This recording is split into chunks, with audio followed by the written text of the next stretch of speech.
Hey, welcome back, everybody. It's me, Larry, with another tech thing again for you today. So it seems as though there has been an update to the saga of Epic Games versus Apple. Now, a brief recap for those of you who aren't quite up to snuff with what exactly is going on. You see, it all officially began on August 13th where Epic Games introduced a new direct payment system into Fortnite, which would circumvent Apple's 30% fee that they say they charge to all developers who want to use their platform. If you develop for Apple and you have microtransactions taking place in your game, you are legally required to go through Apple's payment system where they take their 30% cut. But Epic didn't quite like this so much, and before the 13th, they had written, I believe, a letter asking for reconsideration to Apple, which Apple apparently denied. So on August 13th, Epic brazenly decided to implement their own direct payment system on Fortnite to circumvent Apple's 30% fee. And as I'm sure you might imagine, Apple didn't quite like that so much. So, of course, Apple kicked Fortnite off of the App Store for breaking its rules. But this didn't come as any surprise to Fortnite, which I believe right now is kind of the biggest game in the world. You can play it on just about any platform, whether that be Sony's PlayStation, Nintendo. I believe you can play it on Nintendo. Don't quite quote me on that. But everything from Xbox and PC and whatnot. And you were able to play it on Apple as well until this happened. Apple kicked Epic out of the App Store, but Epic was kind of ready for this development. You see, that very same day, Epic filed a lawsuit against both Apple and Google for charging 30%. Epic basically called those two companies monopolies. I guess if it's two of them, that's more of a duopoly. But this is what Epic did as a response to being kicked out of the App Store, and I believe they're kicked out of the Google Play Store as well because they no longer want to play that 30%.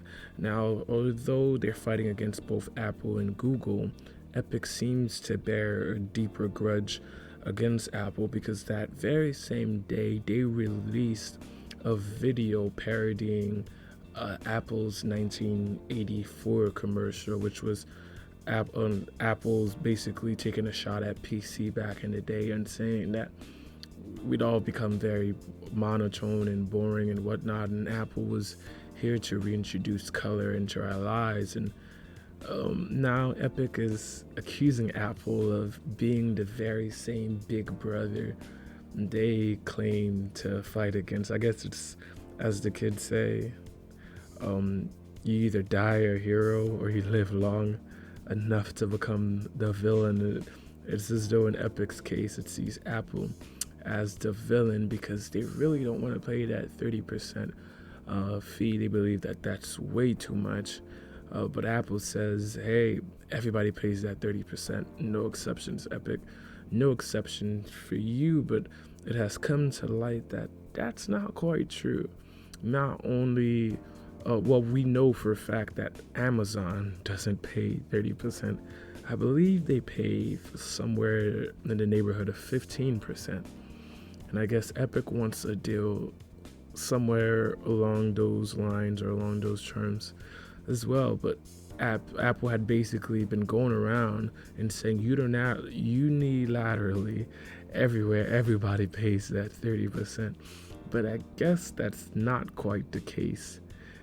So Epic filed a lawsuit that day on August 13th against Apple saying and Google saying, hey, these two companies are monopolies or duopolies, and because of the position that they occupy in the market, they are bad for competition. You can't basically go against them. And Apple's basically saying that, the whole reason that we have this walled garden is to keep our paying customers safe, and to maintain and uphold the App Store, to uphold the quality and a few further developments of things of that nature. But we know that the App Store is a big money maker for Apple.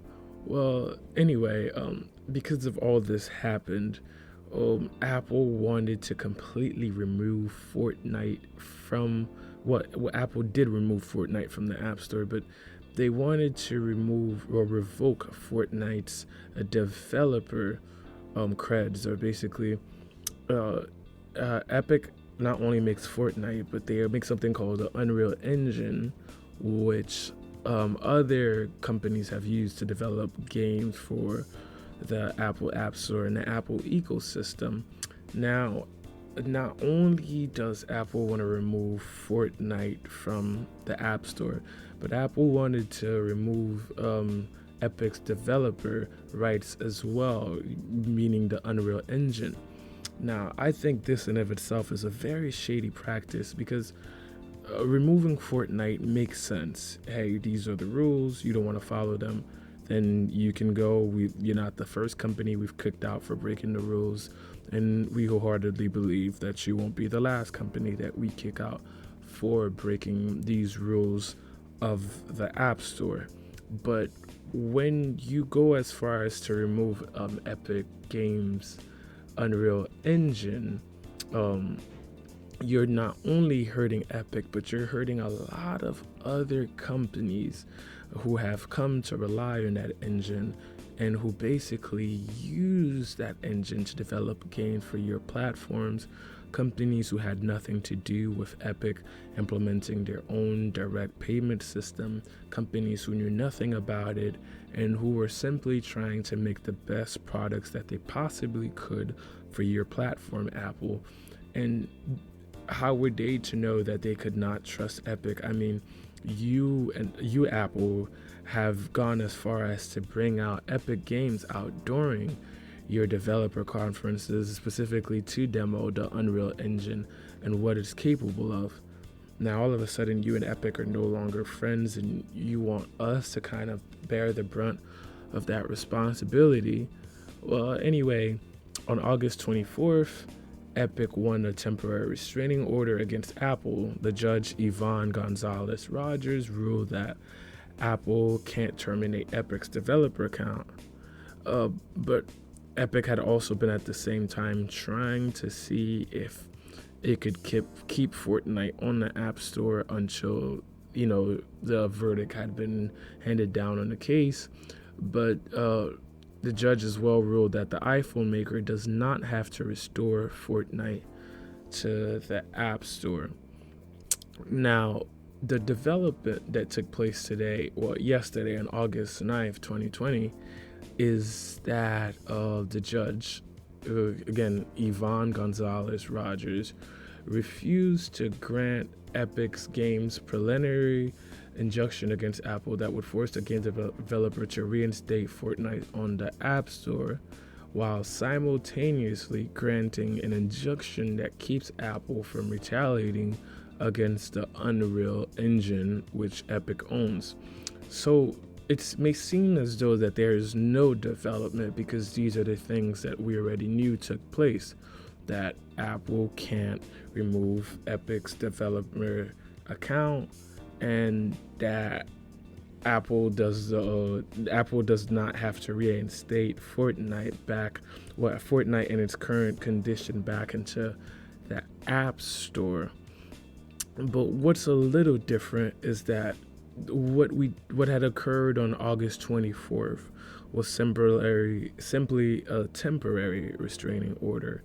But now this is permanent. So that means for the remainder of this case, for however long as it may last, these things will remain true about Epic not losing its developer account, and Fortnite and its current iteration not being reinstated back into the App Store. So, yeah, you could leave down your comment below about what you think this all means and how exactly you think this case is gonna shake out. As for me, I think it's all very interesting. I think we're on the cusp of like a app store revolution. For over the last decade, I want to say things have been pretty locked down by Apple and Google. Sure, you've had Amazon try to pop up here and there and do its own thing, but more and more, it's as though what we consider to be the App Store is about to be changed. We see these things going on with Epic, and a lot of other companies are joining suit and are coming in arms and arms with Epic. We've heard some things from Microsoft and some other companies that basically say, yeah, we don't quite like the way that Apple and Google, well, Apple specifically, do business. And we know that it's in other companies' best interest to join with Epic, because if Epic wins, they don't necessarily have to pay Apple that crazy 30%. And we see other things going on around the world where we have Huawei trying to establish its own app store. There are rumblings of India implementing its own app store. We know things are already different in China. So is the app store in its current iteration going to survive the coming years? And I say coming years because we know that these lawsuits take time. There will be appeal filed after appeal and injunction after injunction. And yeah, it's going to be very interesting, and it's going to take a very long time, years even, because we know that both Epic and Apple, both of these companies probably have some pretty good lawyers. They probably pay a pretty dime for that. So they're going to be scouring and going through tooth and nail every piece of litigation that they can, and all documentation that they can, to try to find a solution that is appropriate to their side. But I can't wait to see how this shakes out. As they say, competition is always best for us, the consumer. So maybe by things going this way, maybe getting different app stores means cheaper prices for us. Yeah, so we just kind of have to wait and see. So again, write down below how you think things are gonna go down and how things are gonna turn out in the future with all this Epic Games and Apple litigation. Again, I for one, I can't wait to see. So that's about it for today. Once more, let me know. Don't forget to like, comment, and subscribe. The things that you do for those other channels, or that you're supposed to do, that everyone else tells you, it's okay if you don't do it in their channels, but you just have to do it here. So that's about it, and I'll catch you guys next time with some more tech things. Enjoy.